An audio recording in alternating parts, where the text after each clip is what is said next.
3 sur 4 des Gabonais ont peur d'aller en retraite. Pourquoi? Parce que nombreux parmi eux n'ont pas pensé à leur lendemain. Ce qui fait que le fait qu'ils ne vont pas à la retraite, ils ne donnent pas la possibilité aux jeunes qui sortent des écoles, etc., de rentrer. Donc c'est ça un peu le problème. Aujourd'hui, c'est la fonction publique est saturée. C'est un peu ce problème-là. C'est un peu ce problème. Le Gabonais, aujourd'hui, quand il travaille, il pense qu'au jour au jour. Il ne pense pas demain. Si vous me permettez, je fais un constat. Vous allez voir au Gabon, quelqu'un, il a 4 voitures qui coûtent pratiquement 500 millions, mais la villa dans laquelle il vit, c'est 200 millions. Donc, le parc automobile est 4 fois plus cher que la maison dans laquelle il vit. Ce qui fait que même quand il va en retraite, il a du mal à entretenir sa villa. Les sont minables à la fonction publique par rapport au privé. Et donc, par rapport à ça, les gens ont eu du mal à construire parfois des maisons. Et les gens ont eu du mal à payer des voitures parce qu'on doit avoir quand même le minimum vital.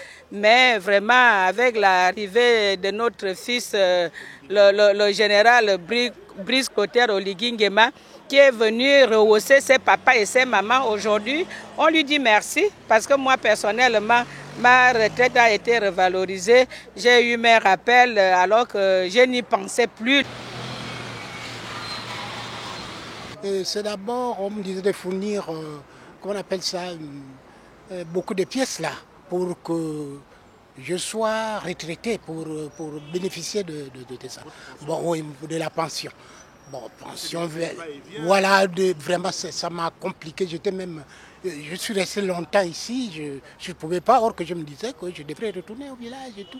Mais avec ce qui s'est passé, va-et-vient, bon, c'est long à dire, mais sinon, aujourd'hui au moins, Vous connaissez beaucoup de vos collègues qui sont partis sans avoir bénéficié de... Bien sûr, bien sûr. Je regrette même. La mort en a pris beaucoup. On a remonté un peu des choses. Les maladies des enfants, beaucoup de choses. La scolarisation, tout ça. Je vais même arrêter. Je ne pouvais plus continuer à aider mes enfants à aller à l'école. En pensant à la retraite, moi je parle d'anticipation. C'est pour mieux se préparer pour sa retraite. C'est pas quelque chose qui fait peur. C'est quelque chose qui est bien d'ailleurs, parce que quand on va à la retraite, on va entre autres au repos. Pourquoi la situation des retraités stresse? Parce qu'il y a eu des antécédents qui ont fait en sorte que ça se passe comme ça. Donc on essaie, tant bien que mal, de régler le problème, mais il y a encore quelques petits soucis à régler pour que tout se passe au mieux en fait.